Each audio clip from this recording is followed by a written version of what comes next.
මිනිස්සු ඉපදිලා ඉවරයි මිනිස්සු කවදාරි මැරෙනවා අපිට වෙනස් කරන්න පුළුවන් වෙන්නේ නැද අපි එක්ස්පීරියන්ස් කරන දේවල් කොච්චරක්ද කියන එක විතරයි ලංකාවේ සමහර හොටෙල්ස් තියෙනවා එක දවසේ පැකේජ් එක ලක්ෂ 2-3 යන පුළුවන්කම තියාගෙන බැරිවීම වෙන එක. ඒ කියන්නේ මට ඕන නම් යන්න පුළුවන් ඒ වුණාටම යන්න.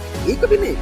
අර යන්න බැරිකමට යන්නේ උන්ටත් එක කියව කී ඉන්න එක ඒක වෙනකම. කරන්නේ ආ හොටෙල් වල ඉන්න නැත්නම් යන්න එපා. ඔයා වෙන දෙයක් කරන්න දෙයක්. ඒක ප්‍රශ්නයක් නෑ. හැබැයි අර බැරිකමට වැඩක් නෑ. ඕවල කියලා දවසකට ලක්ෂ 2ක් දීලා මොන අපරාධයක් ඒ පයිල ගහන්න දෙන්න වෙන්නේ එපා. ඒ බැරිකමට කියන කතාවනේ. දැන් මොනවා කරන්න ඕන උනත් මේ වැඩේ ඔයගොල්ලෝ හරියට කරගෙන ඉන්න ඕනේ. එහෙම නැත්නම් මේ ලෝකේ එක්ස්පීරියන්ස් කරන්න තව දහස් ගණන් දේවල් තියාගෙන මොකුත් නැතුව ඉපදුන දා ඉඳන් සාම්ප්‍රදායිකව ඔයගොල්ලෝ වටේ තියෙන මේ දැනට දාන්න දේවල් ටිකම දැනගෙන කරලා යන්නයි.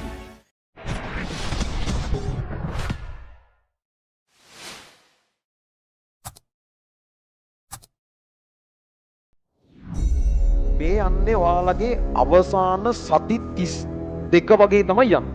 අවසාන කියන්නේ මැරෙන්න නෙවෙයි. ඒ ලෙවල් මැරෙනවද නැද්ද කියලා තීරණය වෙන සති 32 තමයි මේ යන්නේ. හරිද? එතකොට සති 32 කිව්වට තව 4ක් මම හිතාමතා අතෑරලා ඔය කියන්නේ 36ක් තියෙනවා. නමුත් ඒ කියන්නේ මාස 9ක් විතර තියෙනවා. අපි 32 කරලා කතා කරමු. මේ යන්නේ අන්තිම සති 32. එතකොට ඔයාලට කරන්න පුළුවන් උපරිමේ මොකක්ද? ඔය සති 32ේවත් ඒක කරන්න නැතුව ඔයාලගේ ජීවිතේ යන්න පුළුවන් උපරිම ලෙවල් එකට යයි කියලා නම් බලාපොරොත්තු වෙන්න එපා. ඒකන ඔයාලගේ ඔළුවේ තියෙනවනේ මහා ලොකු යන්න ඕන දැන් මට යන්නත් ඕන. හරිද? ඒ කියන්නේ මම දිගටම කියනවා මිනිස්සු ඉපදිලා ඉවරයි මිනිස්සු කවදාරි මැරෙනවා අපිට වෙනස් කරන්න පුළුවන් වෙන්නේ නැත. අපි එක්ස්පීරියන්ස් කරන දේවල් කොච්චරක්ද කියන එක විතරයි. يعني ඔයාලා ආස එක එක දේවල් ඇතිනේ. ඒ කියන්නේ ඒවා සමහරක් විට දැන් උදාහරණයකට ලංකාවේ සමහර හොටෙල්ස් තියෙනවා එක දවසේ පැකේජ් එක ලක්ෂ 2-3 යන. සාමාන්‍ය මිනිහෙක්ගේ පටිය එක දවසකට එයාලගේ පැකේජ් එක එකේ විවිධ ඇක්ටිවිටීස් අනම්මනම් එක්ක මුළු ලංකාවේ ඕන තරම් මේ හොටෙල්. හරි. රෝගා ගෲප් අනම්මනම් ඒවල වැඩි හරිය ලක්ෂ 1.5න් උඩ පටන් ගන්න එක දවසක්. හරි. මේ රටේ ඒව එක්ස්පීරියන්ස් කරන මිනිස්සු ඉන්නවා. ඒ කියන්නේ මේ මිනිස්සු කවුරුත් ඒවට ගිහින් බලන්නකො අපරාධේ ලක්ෂ 3 කියන්නේ නැහැ. ඒක යන්නෙත් මේ මෙලෝඩයක් කරගන්න බැරි මෝඩයොත් නෙමෙයි දේවල් දැකලා නැති මිනිස්සුත් නෙමෙයි ඒවට යන්නේ. ඒ මිනිස්සු තව ලක්ෂ 2ක් 3ක් දවසකට විසි කරන්නේ නැහැ. මේ මිනිස්සු එහෙම දවසකට ලක්ෂ 2ක් විතර විසි කරන්නේ දැනුම් තේරුම් තියෙන මිනිස්සු ඒ එක්ස්පීරියන්ස් එච්චර වටින හින්දා. භාගයක් මිනිස් භාගයක් නෙමෙයි 80%කට වෙන්නේ ඒව මොන වගේද කියලාවත් දන්නේ නැතුව මැරලා යන්නේ. එහෙම ඒවා තියෙනවා කියලාවත් දන්නේ නැතුව මැරලා යන්නේ. ඕ ඒව කරන්නේ උන්ට බැන බැන මැරලා යන්නේ. ඔය සංදි වලින් පව මේ කොතරම් අසරණ මිනිස්සුන්ට දෝව කරන්න තිබ්බද වගේ කතා කීකින්ද මැරලා යන්නේ. ඒතකොට ඒක වෙන කතාවක් නේද? ඊට පස්සේ එහෙම ඕන තරම් තියෙනවා. හරි. සහ ඉතින් ඔය ලක්ෂ දෙකෙන් ඉතින් සාමාන්‍යයෙන් ඔය අපි ලක්ෂ දෙකක් ගෙවනවා කියන දවසකට සාමාන්‍යයෙන් 130-40ක් ටැක්ස් විදියට තමයි යන්නේ. ඒ මනුස්සයා ලක්ෂ දෙකක් ගෙවනකොට ඒ ලක්ෂ දෙකෙන් 1.60ක් විතර අදාළ හොටෙල් එකට තව 45ක් විතර ගෙවන්නේ වචේට. ඒව මිනිස්සු අර අසරණ මිනිස්සුන්ට තමයි යන්නේ. ලංකාවට ලක්ෂ 200ක වාහනයක් ගෙනාවොත් ටැක්ස් වදිනවා ලක්ෂ 650. ඒ ටැක්ස් එක යන්නේ අර මිනිස්සුන්ට තමයි. ඒතර සල්ලි තියෙන මිනිස්සු හම්බ කරලා ඌ ලක්ෂ 200ක වටන වාහනයක් පදින ගමන් ටැක්ස් ගෙවන මේ වගේ තුන් ගුණයක්. ඕන වාහනයකට බලන්නේ මේ කලුටින් දා. එතකොට කොහොමද කියන්නේ මේ සල්ලි තවත් උපත්තිකට දෙන්න ඉපදෙක. උඹලට ටැක්ස් නේ අරන් තියෙන්නේ. වාහනේ තුට්ටයි. ඒ කියන්නේ 850ක් වෙනවා වාහනේ 650ක් ටැක්ස් ගන්න ගම වාහනයක් හම්බලා තියෙන්නේ මොකද? වාහනයක් ගන්න ගමන් ටැක්ස් ගෙවන නෙමෙයි. ඒ 600 ගන්නම යන්නේ රටේ පොදු මිනිස්සු. ඒ මිනිස්සු උන්ට තමයි උදව් කරන්නේ. ඒවත් එහෙම තමයි ඒව ගණන් හැදෙන්නවත් නැහැ කොහෙවත්. හරි. එන්න මේ ඒව බයිලව මිනිස්සු නොතේරනවට කියන මෝඩ කතා. හරි. මේකේ එක්ස්පීරියන්ස් කරන්න මාර දේවල් තියෙනවා. අපි ඉන්න බබල් එක ඇතුලේ සමහරකට ඒව තියෙනවා කියලාවත් දන්නේ නැහැ. අපි උන්ට බැන බැන ඉන්නවා. ඇයි අපි ඒක එක්ස්පීරියන්ස් කරලා නැහැ? අපි දන්නේ නැහැ ඒ කතාව. අපිට පුළුවන් බයින්න විතර. එහෙම මිනිස්සු ඕන තරම් ඇති. ඉතින් උඹලා එහෙම වෙන්න එපා. ඕගොල්ලෝ O level ශිෂ්‍යත්ව දක්වා ඒ ශිෂ්‍යත්ව නම් O level ওই දේවල් හොඳට කරගෙන ආපේ උන්ගෙට. ඒ 6 7 8 9 ඕවා දාපියු. ඒතර ඕගොල්ලෝ ඇවිල්ලා මේකේ යමක් තමක් තේරන දැනුම් තේරුම් තියෙනෙව්. ඒතර උඹලා අර ගොඩට වැටෙන්න එපා. ඕගොල්ලන්ට තේරෙන්න ඕන සති 32යි තියෙන්නේ. ඒ සති 32 ඔයා කරන දේ මත සමස්ත ඉරණම තීරණය. ඔයාට මොන වගේ දේවල්ද එක්ස්පීරියන්ස් කරන්න වෙන්නේ? ඔයාට මොන වගේ දේවල්ද දකින්නවත් නැතුව මැරලා යන්න වෙන්නේ කියන එක තීරණය වෙනවා සති 32.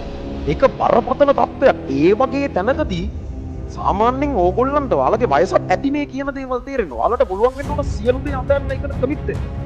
එහෙම ඕනේ. එහෙම නැත්තම් ඉතින් අරව නැතුව මැරෙන්න වෙනවා ඉතින්. අවුලක් නැත්තම් ඉතින් කමන්නේ නැහැ. මම කියන්නේ එහෙම තියෙනවා තව පොඩක් ඉතින්. ඒ කියන්නේ එයා පුළුවන්කම තියාගෙන බැරි වීම වෙන එක. ඒ කියන්නේ මට ඕන නම් යන්න පුළුවන් ඒ වුණාටමයි යන්න. ඒක වෙන්නේ. අර යන්න බැරිකමට යන්නේ උන්ටත් එක කියව කී ඉන්න එක ඒක වෙන කමක්. ආවෝ මේ ලොරි ඉන්න යන්න එපා. ඔයා වෙන දෙයක් කරන්න දෙයක්. ඒක ප්‍රශ්නයක් නෑ. හැබැයි අර බැරිකමට වැඩක් නෑ. ඕගොල්ලෝ කියන දවසකට ලක්ෂ දෙකක් තියෙන මොන අපරාධයක්. ඒ පයිල ගහන්න වැටෙන්න එපා. ඒ බැරිකමට කියන කතාව. පුළුවන්කමට ලක්ෂ දෙක අතේ තියන මට ඕන යන්න පුළුවන් මයි යන්න ඒ වෙන ලයි. ඒ වෙන ලෙවල් එකක් ඒක. අරට ඊට වඩා ආත්මසින් වෙනස් එකක් දෙකම එක වගේ පේන්නේ වුණාට කතන්දර දෙක දෙක. හරි. එතකොට මේ ලෝකේ ඔහොම මම ওই උදාහරණයක් දෙකක් කිව්වේ වාහනයක් තරම් කියලා කොච්චරක් දේවල් තියෙන සමහරක් ඉන්නවා උන්ට ඕනේ අනිත් මිනිස්සුන්ට උදව් කරා. එහෙම ඉන්නවා සමහරක්. ඒ කියන්නේ ලොකු දේවල් එහෙම Taman භුක්ති විඳින එහෙම. ඉතින් ඕගොල්ලන්ට අනුන්ගේ ප්‍රශ්න විසඳන්න කලින් පළවෙනි දේ ඔයාලගේ ප්‍රශ්න විසඳන්න. හරි. ඒක විසඳගෙන ඔයා කැමති අනිත් මිනිස්සුන්ට උදව් කරන්න ඉතින් කරන්න ප්‍රශ්නයක් නැහැ. ඒකට ඔයාගේ පොටෙන්ෂල් එක අනුව ඔයා ගිහින් තියෙන්න තැන. එහෙම නැත්නම් කවුරුත් යාජිනවට අහගන්නෙත් නැහැ. ඉතින් ඔයාට උදව් කරන්න තියා ඔයාට උදව් කරගන්නවත් බැරි තැනකට මේ ඔයාට එහෙම වෙන්නේ නැහැ. ඔයාගේ හදාගෙන ඉන්නේ නැහැ. මොනව කරන්න ඕන නම් මේ වැඩේ ඔයගොල්ලෝ හරියට කරගෙන ඉන්න. එහෙම නැත්නම් මේ ලෝකේ එක්ස්පීරියන්ස් කරන්න තව දහස් ගණන් දේවල් තියාගෙන මොකුත් නැතුව ඉපදුනදා ඉඳන් සාම්ප්‍රදායිකව ඔයගොල්ලෝ වටේ තියෙන මේ දැනට දාන්න දේවල් ටිකම දැනගෙන කරලා යන්නයි. ඒක මාර අපරාධයක්. මැරෙන්න කලින් එක්ස්පීරියන්ස් කරනවා නම් කරන්න ගොඩාක් දේවල් ලෝකේ තියෙනවා. මම ඔය කියන දේවල් දෙක විවිධ ෂෝ ඇති. ලෝකේ යන්න කැමති කොන්සෙප්ට් ඇති ඔය. ඒවට යන්න පුළුවන්. ඒවා අර හිතෙන්නේවත් නැහැ එහෙම පුළුවන් වෙයි කියලා. ඒවට යන්න අපි මේ වෙලාවේ මහන්සි වෙන්නේ ඒකට. අපිට මේ මොහොතේ එක්ස්පීරියන්ස් කරන්න බෑනේ. අම්මලාගේ සල්ලි ගන්න යන්න බෑනේ. ලක්ෂර නම් ටිකට් තරම් කරගෙන යනවා කියලා කියන්නේ. එහෙම කරන්න බෑනේ ඉතින්.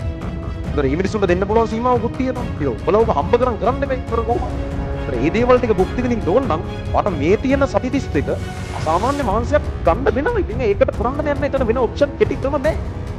එහෙම කරෝ ඊට පස්සේ මේ දේවල් භුක්ති විඳලා සාමාන්‍යයෙන් අර එක්ස්පීරියන්ස් සහිතව දේවල් දැකපු එකෙක් විදිහට මැරලා යන්න පුළුවන්. මේ නැත්තම් අනිත් උන්ට හුල්ල මැරලා යන්න තමයි. එහෙම තමයි මේකේ කතන්දර යන්නේ. එහෙනම් දැන් මේවා තේරුම් ගන්න වයස ඔක්කොම ඇති. තව පරක්කු වෙන්න නම් ඉතින් එපා ඈ. තව මේක ගිහලා අන්තිම විභාගයට මාස් දෙක තුනක් ගිහිල්ලා මෙලෝ වැඩක් කරේ නෑනේ කියන තැනට ඉන්න එපා. මෙච්චරකල් කරපු ගොන් වැඩ ඇති. ඒවා අර ඒවා කරගන්න. ඒවා හින්දා වැඩ කරා. ඒවා පන්නරයක් විදිහට ගන්න. ඒ කරපු ගොන් වැඩ හින්දායි මට මෙහෙම වෙලා තියෙන්නේ. මම දැනුත් ගොන් වැඩ කරොත් මට මොනවයි දන්නේ නැහැ කියලා තේරුම් ගන්න.